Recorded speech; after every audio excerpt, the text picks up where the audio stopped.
All right. Hi, everyone. Let's get started. All right. Welcome everyone to our pre-meeting. So on the agenda, be okay to get started with Mayor? Okay, sure. Okay. All right, on to old business. None. So on to new business. Review the May 15, 2024 regular meeting agenda. Harlan, welcome. Welcome back. I said, you just can't get rid of it. And either can Max. So on the agenda, sure.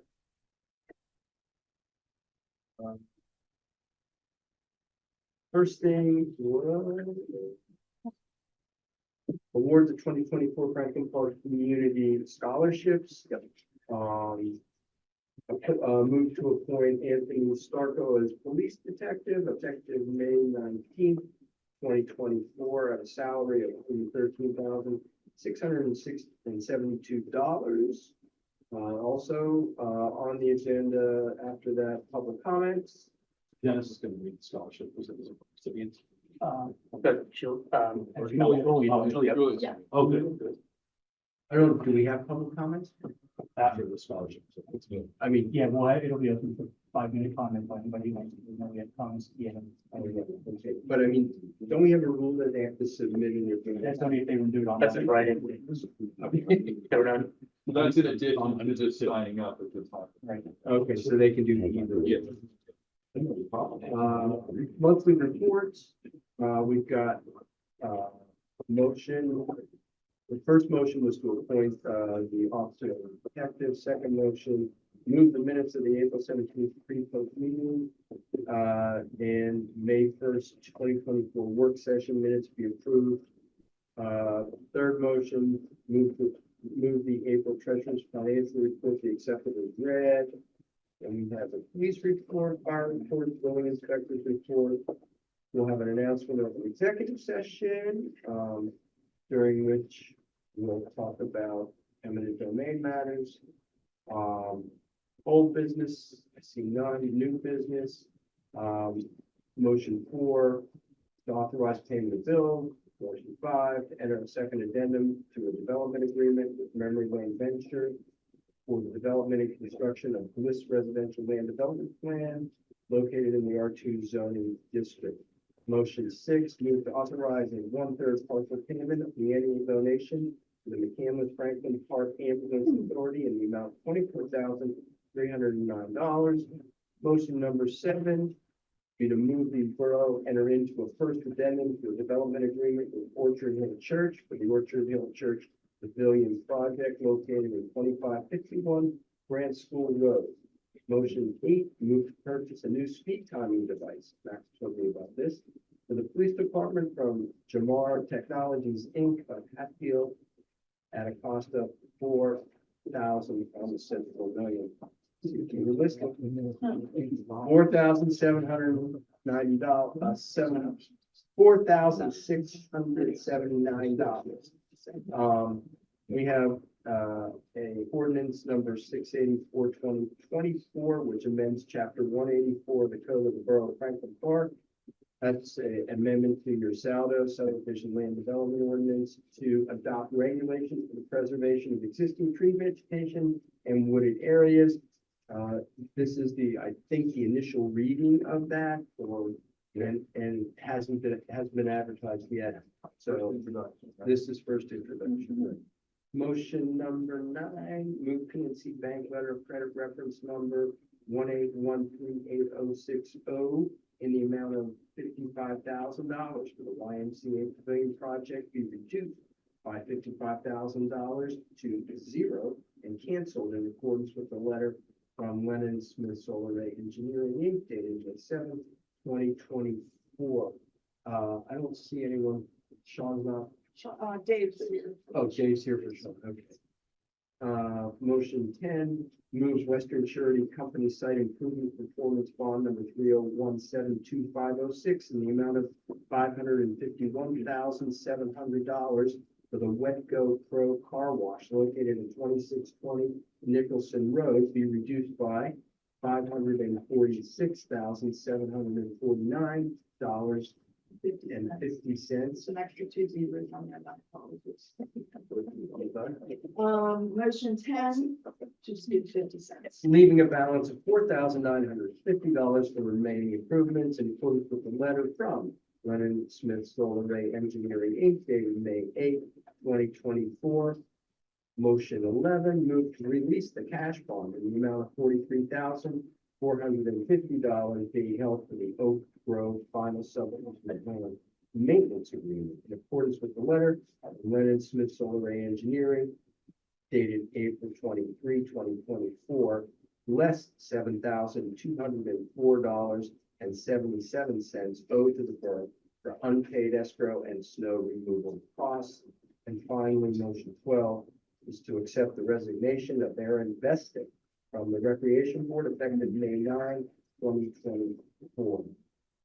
Then there's comments at the end. Again, public comments, and hopefully a motion to adjourn. And that's the regular meeting. All right. So, I just have a comment on motion 5. I have a written recusal on motion 5. It involves Washington Lanes, of course, residential. And my wife represents property owners involved in a dispute with Washington Lane, at least. So I'm going to abstain on the record when that motion comes up, Mr. President. sounds good. So if you can take comments or something, I'll say I'm abstaining. Yeah, and kind of notice in general, I should probably just ask who's any comments for each motion, if there's any abstentions.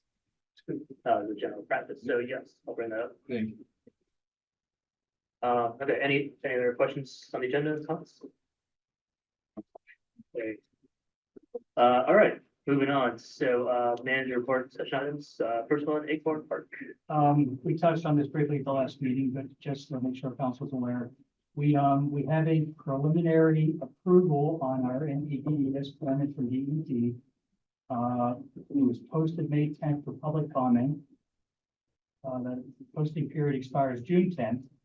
So shortly after that, we should have our final NPDES permit from DEP, which will allow us to move forward with construction. We had actually scheduled an internal meeting for yesterday that we had to cancel with Sean and various members of the staff to go over who has what responsibility, what we expect the contract done, what we think we can do internally, what's being paid for by DCNR, what's being paid for by GEBTF, and what the sequence of events is going to be in construction. We'll reschedule that meeting for some time in the next week. And once we have all that ironed out, we will go ahead and post on the website, included in our June e-newsletter. And we'll also be sending letters out to property owners around Acorn Park to let them know what's happening as well. Okay, any questions? All right, Verizon cable franchise renewal, Cohen Law Group proposal. Yeah, for anyone who's new to council, actually, I'm maybe the only one who was on council the last time Cohen did any work. Cohen Law Group pretty much has a monopoly on negotiating contracts with cable providers. I'm guessing our Verizon contract was probably 6 years because it was before my time. And it's up for renewal this year. So he has put together a proposal to the municipalities. If we have an interest in talking to Dan Cohen about it, we can invite him to a meeting. Be more than happy to talk to council about what he's proposing and why he's charging fees he's charging.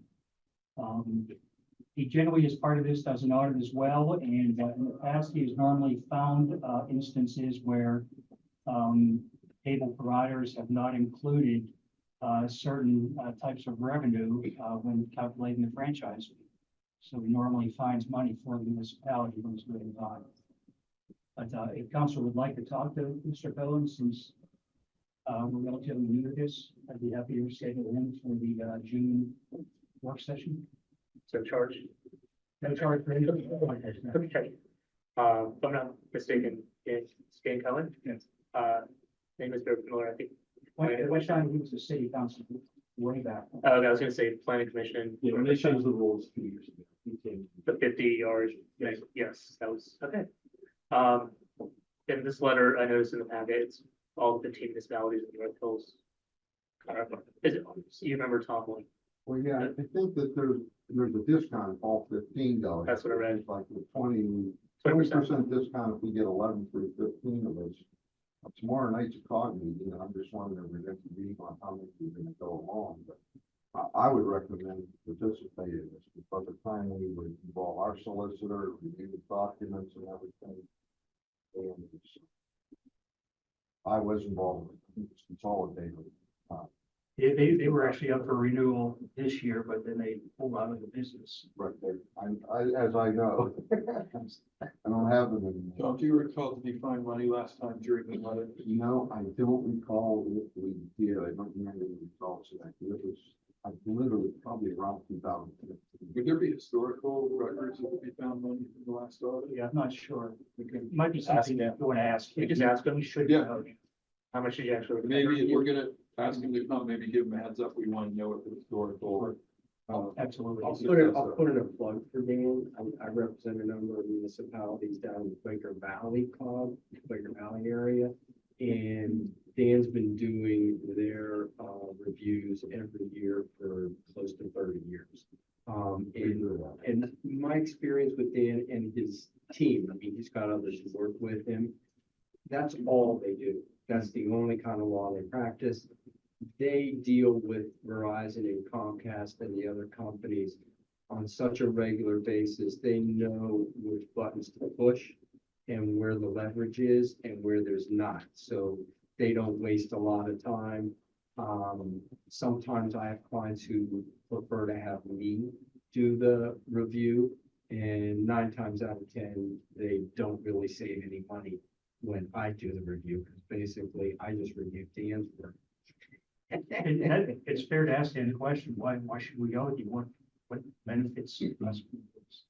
They'd be more than happy to answer. And they did the beautification. Yeah, I remember that. I know how the team is. I think all the copies. One of my pet peeves on the last agreement with Consolidated when I reviewed it, and they had been already approved on that document. It was right around that time. There's supposed to be a discount for seniors. It's written as part of the contract. So I called up Consolidated and I was stunned. No, we don't offer any discount. I said it's part of your agreement that you have to offer discounts. And there was also a big discussion about, specifically with Consolidated, that they had to upgrade their service within the first 2 years. It's comparable to a certain video standards, which I believe Verizon and Xfinity and Comcast had already reached. Like they were substandard at the time the contract was being awarded. Now, obviously, they're out of the TV business altogether, but what I don't know is did they ever really make those improvements? I never really saw it. Those are PUC complaints, PUC. Yeah, I'm not sure what we can do. No, we can't do that. They feel like, well, Right. all right. But a consumer can go to the PUC and say, hey, it's. they're not Absolutely, from- yeah. But I would like to see it, not that I have Verizon, I'll probably many of you on council that you have your TV with Verizon and have to see what's in the current one. What I did is I got a copy of that one that was in effect at the time, and I looked through and I said a lot of those things didn't happen. I think they were proactive in putting it in there. Now, as far as enforcing it, most of the residents don't even have any idea that we have an agreement like that. And They may not be aware. it is small impact. So probably worth having a talk for a little bit of explaining the That's, process. yeah, those are all good questions. Definitely ask them. I mean, even if he doesn't physically, it's fine too. Yeah, you want to do these, so it's simple. Yeah, that's cool. Sure. And I did not read over there that it's sort of exclusivity for Verizon. We would still have competitors like Xfinity, right? That's not does. Oh, yeah, Okay, all right. yeah, that all falls with you see. Okay, all right. What's in the federal act too. You can't give us this. Competition. Anything else? Nope. Okay. All right, reports from council and mayor. I'm gonna have. Think anything this evening, not really wants to leave, so I'm good. We did the Jared Box project on May 4th, and we made 71 boxes. Wow. Yeah, it was a lot of fun. It was a great success, and Mrs. Platt was really helpful, so, Thank you. Thank you. thank you. Yeah. Thank you. I'm good. The report. Happy of the lives. Okay, yeah, I don't have anything else either, so I kind of, good, session. Luke,